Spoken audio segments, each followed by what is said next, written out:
Vamos falar sobre emprego e entender um pouco mais a fundo os números que estão à frente de Minas Gerais agora. O estado atingiu a sua menor taxa de desocupação em 12 anos, apenas 4% no segundo trimestre deste ano de 2025. E o resultado é melhor do que a média nacional. O que é que nos faz estar nesta posição? Vamos conversar com o professor de Ciências Contábeis da Estácio BH, o nosso colunista Alisson Batista. Oi, Alisson, bom dia, como vai? Olá, bom dia, Guilherme. Bom dia, ouvintes da 98 News. Sempre é um prazer estar aqui com vocês para a gente dialogar um pouco sobre como anda o emprego em Minas Gerais. E para você trazer um pouquinho de lupa para a gente sobre os números e colocá-los em perspectiva. Alisson, o que a gente pode colocar na balança para explicar esse desempenho histórico no mercado de trabalho? O quanto tem de influência nacional ou de condições objetivas mineiras que fazem com que a gente chegue neste dado? Certamente, né, esse momento ele é bastante promissor e traz aí um grande destaque para o território mineiro. A gente está com uma performance bem acima, né, aí do cenário nacional, como você bem disse.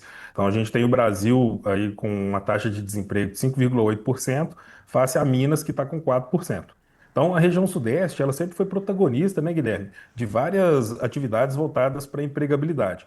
E esse momento que a gente tem um comércio ainda aquecido, mesmo em virtude, né, de aumento da taxa Selic e um combate minucioso à inflação, a gente está vendo muita gente nas lojas, né, os shoppings sempre lotados, e isso aí traz tanto o comércio de bens quanto de serviços uma maior empregabilidade.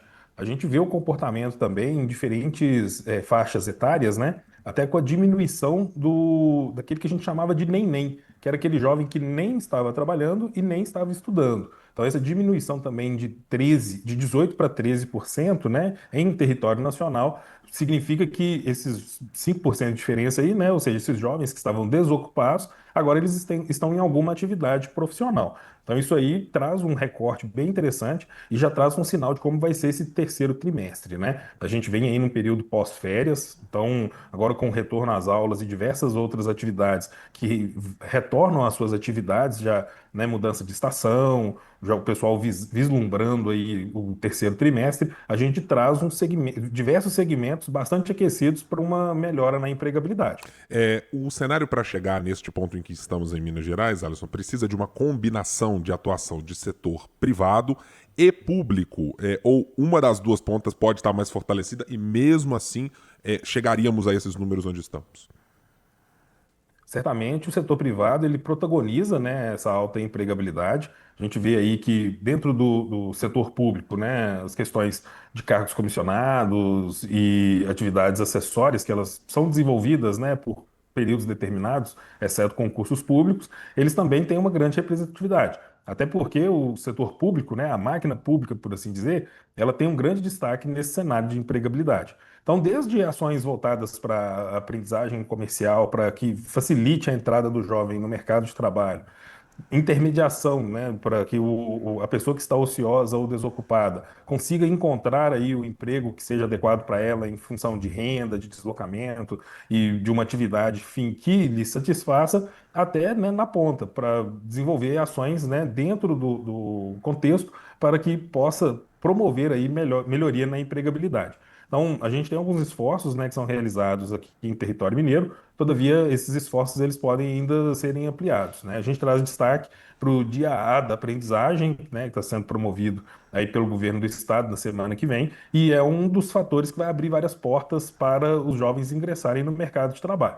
É, Além disso, né, o pessoal pode contar aí com as ações do Cine, né, a própria Rede Minas Cidadã, para promover aí uma entrada e um ingresso no mercado de trabalho. Um fator que é interessante a gente analisar, Guilherme, é como que a inflação também ela tem esse impacto na vida do brasileiro. Por que que eu digo isso? Quando a pessoa ela começa a apertar o cinto, né, por assim dizer, o dinheiro vai sumindo da praça com esses aumentos da taxa Selic. Então as pessoas elas têm que sair da zona de conforto e buscar uma atividade remuneratória para conseguir desenvolver suas atividades. É o famoso carro apertado é que anda, né? Alisson, aí você trouxe um componente interessante.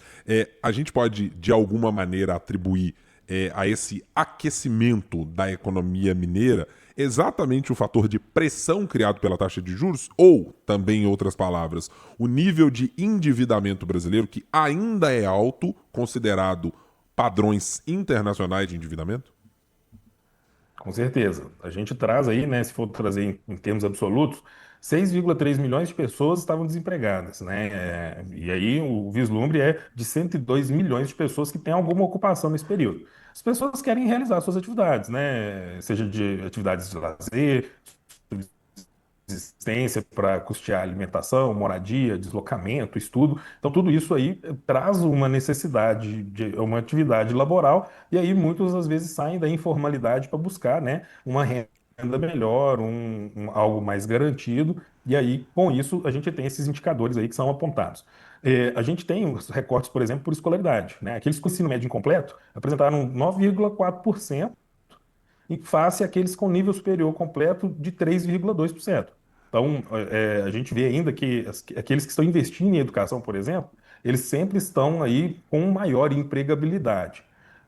Mesmo com o recuo, né, a gente tem 37% de pessoas ocupadas com alguma atividade informal. Então, a gente traz aí motoristas de aplicativo, né, que às vezes eles têm ali uma segunda alternativa de renda, né, pessoas que fazem atividades às vezes domésticas, né, zeladoria, corte de grama, poda de árvores, né, auxiliar de serviços gerais, enfim, atividades que são extremamente necessárias, mas às vezes a pessoa ela não quer, né, tá ali com carteira assinada. Então a gente traz também essa saída da ocupação e, obviamente, fomenta a economia como um todo. Uhum. Alisson, eu não posso sair da nossa conversa sem lhe perguntar sobre uma perspectiva de futuro.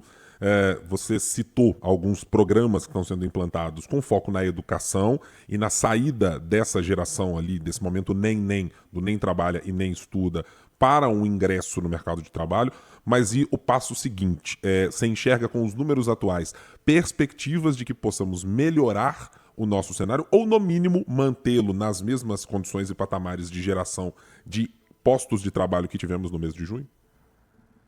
O cenário, né, para esse terceiro trimestre, ele é de uma desaquecida, né, Guilherme? Então a gente vem aí pós-férias, né?